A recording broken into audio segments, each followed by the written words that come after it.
একদিন মায়ার নবী মুহাম্মদ রাসূলুল্লাহ সাল্লাল্লাহু আলাইহি ওয়াসাল্লাম জঙ্গলের পাশ দিয়ে হেঁটে যাচ্ছিলেন। তখন নবীজি দেখতে পেলেন এক ইহুদি একটি হরিণকে বেঁধে রেখেছে। হরিণটি দয়াল নবীকে দেখার পর সাথে সাথে বলে উঠল, ইয়া রাসূলাল্লাহ, আজ সকালে আমি আমার বাচ্চাদেরকে বাসায় রেখে খাবার অন্বেষণের জন্য বের হয়েছিলাম।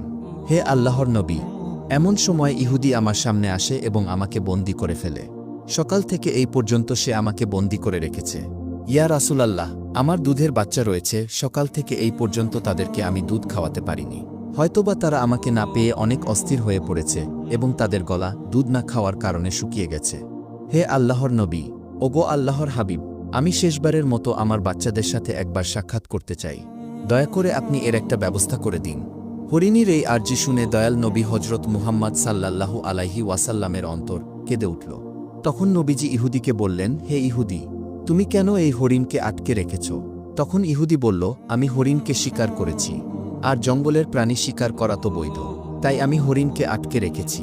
তখন হজরত মুহাম্মদ সাল্লাল্লাহু আলাইহি ওয়াসাল্লাম বললেন, হে ইহুদি, তুমি কি দেখতে পাচ্ছ না, এটা একটা মা হরিণ এবং তার স্তন দুধে পরিপূর্ণ হয়ে রয়েছে।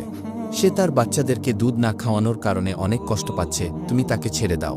তখন ইহুদি বলল, আমি এত কষ্ট করে তাকে শিকার করেছি, আর তোমার কথা মতো আমি তাকে ছেড়ে দেব? তখন দয়াল নবী হজরত মুহাম্মদ সাল্লাল্লাহু আলাইহি ওয়াসাল্লাম ওই ইহুদিকে বললেন, তুমি তাকে ছেড়ে দাও। সে শেষবারের মতো তার সন্তানদের সাথে দেখা করতে চায়। তার সন্তানদের সাথে দেখা করে তাদেরকে দুধ পান করিয়ে সে আবার তোমার কাছে ফিরে আসবে। দয়াল নবীর এই কথা শুনে ইহুদি বলল, বনের হরিণ কি আপনার বাপদাদার সম্পদ নাকি, যে তাকে একবার ছেড়ে দিলে সে আবার ফিরে আসবে? এমন কোনো প্রমাণ আছে কি যে শিকার করা প্রাণী আজ পর্যন্ত ফিরে এসেছে? রাসূল সাল্লাল্লাহু আলাইহি ওয়াসাল্লাম যখন দেখলেন ইহুদি কোনোভাবেই হরিণটিকে ছেড়ে দেওয়ার জন্য রাজি হচ্ছে না, তখন দয়াল নবী ইহুদিকে বললেন, হে ইহুদি, তুমি হরিণটিকে ছেড়ে দাও, তার বিনিময়ে তুমি আমাকে বেঁধে রাখো। হরিণটি যদি না আসে তাহলে তুমি আমাকে সারা জীবন বেঁধে রাখবে। তখন ইহুদি বলল, তাহলে এই কথাই রইল, আমি হরিণটিকে ছেড়ে দিচ্ছি, বিনিময়ে তোমাকে বেঁধে রাখছি। হরিণ যদি ফিরে না আসে তাহলে তোমাকে সারা জীবন মুক্তি দান করব না। অতঃপর ইহুদি হরিণটিকে ছেড়ে দিল এবং দয়ার নবী রাসূল সাল্লাল্লাহু আলাইহি ওয়াসাল্লামকে বেঁধে রাখল। অতঃপর ছাড়া পেয়ে হরিণটি তাড়াহুড়া করে বনের মধ্যে চলে গেল।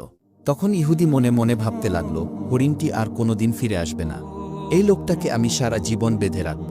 এর চেয়ে বোকা মানুষ এই পৃথিবীতে আর কেউ নেই। একটা বনের হরিণের জন্য সে নিজের জীবনকে বিপদে ফেলল। অন্যদিকে বনের হরিণটি দৌড়াতে দৌড়াতে তার সন্তানদের কাছে এসে পৌঁছাল। তখন তার সন্তানেরা তাকে জিজ্ঞাসা করল, আম্মাজান, আজ সকাল থেকে আপনি কোথায় ছিলেন?